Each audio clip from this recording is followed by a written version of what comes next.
somebody you're going to have the opportunity to meet. And I'm telling you, in life I've been very blessed. And, doing sports, and being a football trainer, and playing full out, I've had so many challenges in my life, and to keep a positive mindset. But I met somebody, man, that just blew me away. Just the energy and the excitement and the passion out of this person is absolutely contagious. And you guys are going to have a chance to meet somebody who is really going to do something very special on this planet. He's been working with kids for 20 years plus, helping kids, and you got a chance to meet. So Dr. J, come on up here.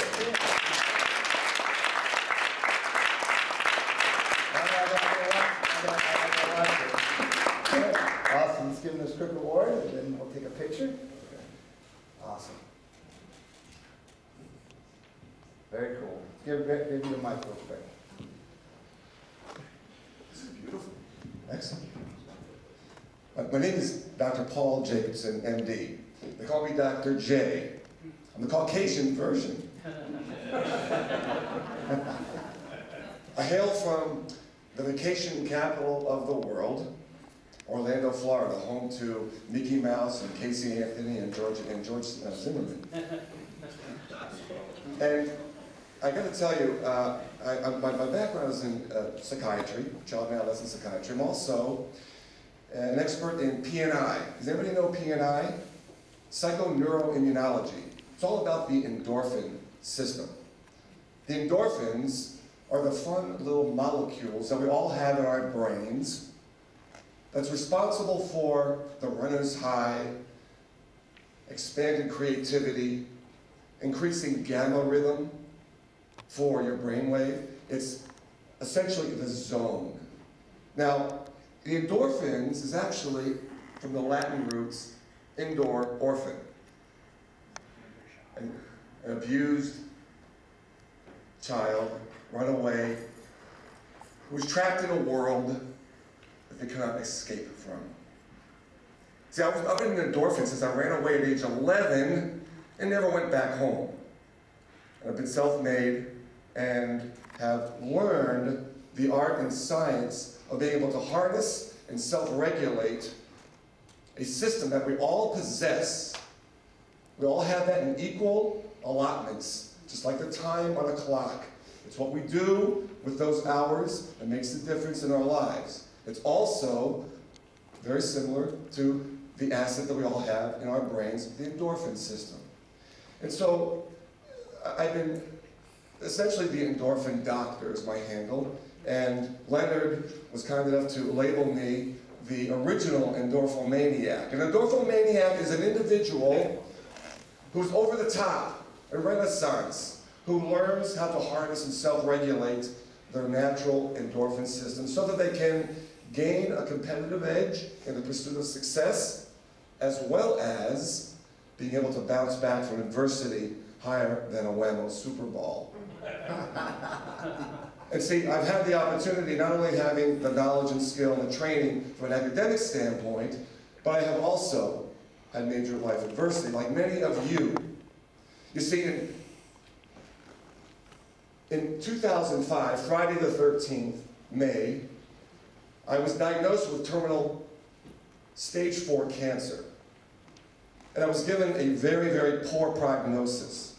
You see, I've been healthy and well my entire life, had sustained a very high, supreme level of wellness. But all of a sudden I got hit by lightning, so to speak, and I was diagnosed with a very debilitating form of a blood cancer. And so I decided to, again, tap into that endorphin power. That was something that a fellow by the name of Norman Cousins. Anybody know who Norman Cousins was? Humanitarian philanthropist back in the 60s who actually laughed himself into a cure for a chronic, debilitating, degenerative collagen disease. He's known as the father of the laughter of medicine paradigm. And so what I decided to do was to model after his success. And instead of just doing it in the way he did it, which was watching Marx Brothers films in a hotel across from the hospital that he checked out of, just to get away from all the depression and the anxiety within that environment. What I decided to do was go over the top. And so I decided to do something that I've always wanted to do, and that was to resurrect my cartoonist within. And so I wrote a cancer comic book while I was going through chemotherapy. And I was looking at funny movies, funny little movies and cartoons, and went to comedy clubs and went way over the top in terms of trying to generate as much harnessing and power of the endorphin system as I possibly could. And I created a system. And that system is all about the Zing Zest. And I wanted to, if you could cue up, I wanted to let you know that just literally a month ago, I was at the American Psychiatric Association convention in San Francisco introducing the endorphomaniac terminology to the new DSM-5. Anybody heard of DSM? It's the Diagnostic Statistic Manual. It's the Bible. It's the shrink Bible.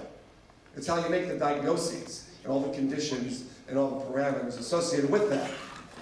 And so President Clinton was our keynote speaker, and I decided to honor President Clinton as a board-certified endorphomaniac because of all his success with the global initiative and so forth. And so he was deemed an honorary PhD. Now I want to also recommend that we have our other host speaker, Dustin. Where's Dustin? Come on. Hey, let's give him a hand.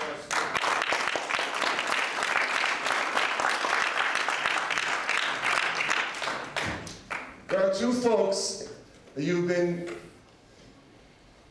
blessed to know that have changed a lot of our lives, and this is Dustin and Dave. And they epitomize the essence of a board-certified endorphomaniac. And for that, they are becoming PhDs today. All right.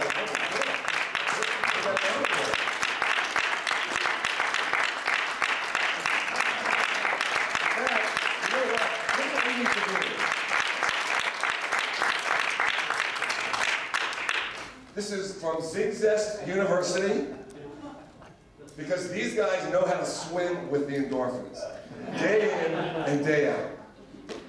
The honorary PhD as an endorphomaniac really deserves a cheer. So what I need is a prop. Do we have a cheerleader in the audience here? Anybody here? Yes, Hey, we do! All right. Okay, here's the cheer. Ladies and gentlemen, I know what you're thinking. Are they serious? Yes, Dr. J is serious. I am Teresa Juntao from Zing Zest University.